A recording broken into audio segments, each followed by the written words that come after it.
एक school leader दो महत्वपूर्ण कार्यों का निष्पादन करता है।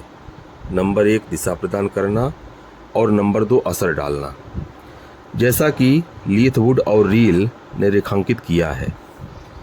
इसका अर्थ यह है कि एक लीडर अन्य लोगों के साथ मिलकर कार्य करते हुए एक साझे उद्देश्य के निर्माण के लिए प्रयास करता है तथा ऐसी परिस्थितियों का निर्माण करता है कि अन्य लोग भी असरकारक भूमिका निभा सकें। स्कूल लीडर का स्वयं का व्यावसायिक कार्य बीच की उस कड़ी की तरह होता है जो शिक्षकों की व्यावसायिक कार्य को बेहतर करने, शिक्षार्थियों की दक्षताओं को विकसित करने और स्कूल की गुणवत्ता में सुधार लाने में महत्वपूर्ण भूमिका अदा करती है। प्रभावी स्कूल लीडर के पीछे कई कारकों का योगदान होता है, जैसे कि व्यक्तित्व के गुण, स्थितिजन्य संदर्भ, विकासात्मक प्रक्रियाएं और एक टीम के रूप में किए गए प्रयास।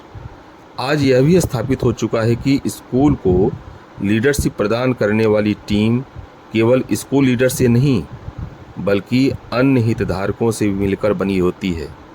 हालांकि इसमें सभी की भागीदारी होती है, लेकिन इससे स्कूल लीडर की भूमिका किसी भी तरह कम नहीं हो जाती। एक स्कूल लीडर ही स्कूल के विकास की दिशा निर्धारित करता है, एक साझे विजन का निर्माण करता है, स्कूल विकास की योजना बनाता है, क्रियान्वयन करता है, आवश्यक संशोधन करता है और इस तरह सभी के लिए सीखने के परिणामों को सुनिश्चित करता है। स्कूल विकास की इस राह में पेश आने वाली कई सारी बाधाओं को भी स्कूल लीडर ही दूर करता है। इसी के साथ वह छात्रों और माता पिता की आकांक्षाओं को पूरा करता है तथा स्कूल में सहभागी ढंग से सीखने के वातावरण को प्रोत्साहित भी करता है। स्कूल की जटिलताएं और विभिन्न हितधारकों की अलग अलग अपेक्षाएं किसी स्कूल लीडर से सामान्य से कहीं अधिक व्यावसायिक विशेषज्ञता की मांग करती हैं। एक सक्षम एवं प्रभावी स्कूल लीडर के तौर पर खुद को पेश करने के लिए व्यावसायिक विकास की राह पर सतत चलने रहने की जरूरत होती है। सुनियोजित और वैचारिक ढंग से निर्मित मॉड्यूल से मिलकर बना यह स्वशिक्षण पैकेज स्कूल लीडर्स और शिक्षकों को स्वनिर्देशित व्यावसायिक विकास के मार्ग निर्धारित करने में मदद करेगा। इस ट्रेनिंग में आप सभी स्कूल लीडर के इन सभी गुणों को सीखने जा रहे हैं।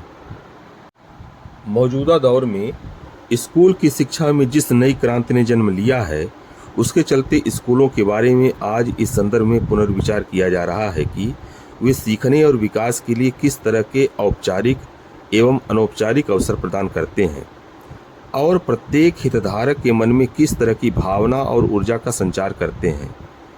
स्कूल केवल एक इमारत, ढांचा या भौतिक स्थान नहीं होता, बल्कि इससे कहीं अधिक एक स्कूल का संबंध रिश्तों, संस्कृति और मूल्यों से होता है। यदि हम चाहते हैं कि स्कूल बच्चों को लोकतांत्रिक समाज में रहने के लिए तैयार करे, तो हमें इन ज्वलंत प्रश्नों पर विचार करना होगा। सीखने का माहौल किस तरह का होना चाहिए, संचार का तरीका क्या होगा, अनुशासन के मानदंड क्या होने चाहिए और स्कूल के प्रत्येक सदस्य के विकास की दिशा का मार्ग क्या हो। केवल ऐसे स्कूल ही सीखने और विकास के आधारभूत तैयार कर सकते हैं जहां इस सपने को साथ लेकर चला जा रहा है। स्कूलों को सीखने के संगठनों के तौर पर रूपांतरित किया जाए। यह कक्षा की दीवारों, बंद दरवाजों, गार्डों, जड़ हो चुके अनुशासन के तौर तरीकों, सीसीटीवी कैमरों आदि से परे है। ये सब चीज़ें तो मिलकर स्कूल को सीखने की जगह के बजाय एक जेल जैसा बना देती हैं। एक आर्किटेक्ट जो अमेरिका में जेलों को डिजाइन करता था, उसने अभी हाल ही में अपने एक साथी से उसके द्वारा डिजाइन किए गए कुछ स्कूलों को देखने के लिए कहा। वहाँ स्पष्ट तौर पर काफ़ी समानता दिखाई दी। इस तरह के डिजाइन उस अपनेपन के भाव, भागीदारी या जिम्मेदारी की भावना को प्रोत्साहित नहीं कर सकते जो लोकतंत्र में जरूरी है।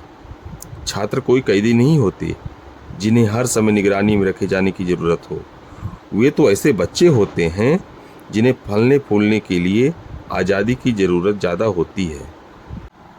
मौजूदा शोध किसी भी स्कूल की सफलता में वातावरण और संस्कृति की केंद्रीय भूमिका को काफ़ी मजबूती से दर्शाते हैं। पेरी, डेवी और डर्कहेम ने बहुत पहले ही अपने छात्रों के जीवन और सीखने पर अलग अलग संस्कृतियों के खास प्रभाव को पहचान लिया था। इनसे उन विभिन्न तरीकों के बारे में पता चलता है कि जिनकी मदद से स्कूल के वातावरण का, स्कूल की बेहतरी, सहभागितापूर्ण निर्णय लेने, शिक्षकों के निरंतर व्यावसायिक विकास और छात्रों के सीखने पर असर पड़ता है। स्कूल के सकारात्मक वातावरण को स्कूल सुधार और छात्रों के व्यावहारिक, शैक्षणिक और मानसिक स्वास्थ्य से जुड़े हुए प्रतिफलों में वृद्धि हेतु एक महत्वपूर्ण लक्ष्य के रूप में माना गया है। उदाहरण के लिए, जिन स्कूलों में सकारात्मक वातावरण होता है उनमें छात्रों के अनुशासन से संबंधित चुनौतियों के पेश आने तथा आक्रामक और हिंसक व्यवहार के प्रदर्शन के साथ साथ स्कूल से निलंबन की संभावना कम हो जाती है। स्कूल में बदलाव लाना एक चुनौतीपूर्ण काम है। इसके लिए नज़रिए, मानसिकता, लीडरशिप पद्धतियों, शिक्षकों के पेशेवर प्रदर्शन और कक्षा शिक्षण की प्रक्रियाओं में आमूल-चूल परिवर्तन या संशोधन करने की आवश्यकता होती है। बदलाव की इस प्रक्रिया को लागू करने के लिए लीडर को अपनी सोच को विस्तार देते हुए उसमें ऐसे नज़रिए शामिल करने की ज़रूरत होती है जो कुल मूल्यों पर आधारित मार्गदर्शक सिद्धांतों से संचालित होते हों। समता या न्याय एक ऐसा सिद्धांत है जिसकी अभिलाषा हम हमारी शिक्षा व्यवस्था से सबसे अधिक रखते हैं। इस सिद्धांत में अवसर की समानता, जरूरत के हिसाब से हस्तक्षेप और निष्पक्ष व्यवहार जैसी अवधारणाएं शामिल होती हैं। यह एक ऐसा मूल्य है जिसका पालन स्कूल से जुड़े प्रत्येक हितधारक को करना ही चाहिए।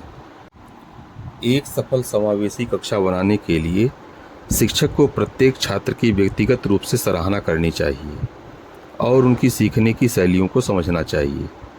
आमतौर पर छात्रों में एक या उससे अधिक सीखने की प्रभावी या मुख्य शैली हो सकती है, जैसे दृश्य, श्रवण और गतिज। शिक्षक को पाठ योजना तैयार करते समय छात्रों की व्यक्तिगत आवश्यकताओं, सीखने की शैलियों और यदि उनमें कोई असमर्थता हो तो उसका ध्यान रखना चाहिए। साथ ही ज़रूरत होने पर उपयुक्त सहायक शैक्षिक सामग्री को भी इसका हिस्सा बनाया जाना चाहिए। समावेशी कक्षाएं किसी एक अकेले शिक्षक के प्रयासों का परिणाम नहीं होती, बल्कि वे एक समावेशी स्कूल प्रणाली और वातावरण का हिस्सा होती हैं। स्कूलों को विविधता और व्यक्तिगत गरिमा की संस्कृति को बढ़ावा देना चाहिए। ऐसे स्कूलों की मांग बढ़ रही है जहां विद्यार्थी उच्च स्तर की उपलब्धि हासिल करें और स्कूलों से उम्मीद की जा रही है कि वे बच्चों की शैक्षिक ज़रूरतों को पूरा करने के लिए स्वयं को बेहतर बनाएं एवं स्वयं में सुधार लाएं। इन अपेक्षाओं के साथ साथ स्कूलों के स्तर पर जवाबदेही की मांग भी जुड़ी है। इस वजह से स्कूल लीडर्स के शिक्षण कौशलों को तत्काल विकसित करने की ज़रूरत पैदा हो गई है ताकि वे सभी बच्चों के शिक्षण को बेहतर बना सकें व उनके सीखने को उच्च स्तरीय बना सकें। इस संबंध में यह माना जाता है कि स्कूल लीडर्स और प्रशासकों को निरंतर सीखने वाला होना चाहिए और उन्हें हाल के शैक्षिक विकास और शोध के रुझानों के बारे में जानकारी होनी चाहिए। वे अपने ज्ञान को अद्यतन कर सकें। इसका एक तरीका है एक दूसरे के साथ लगातार जानकारी और अनुभव को साझा करना। स्कूल लीडर्स के बीच सीखने वालों का यह समुदाय एक ऐसे जीवंत व्यावसायिक समूह का विकास करता है जो एक दूसरे के सीखने में एक माहौल का निर्माण करता है और सभी के व्यावसायिक विकास में योगदान देता है।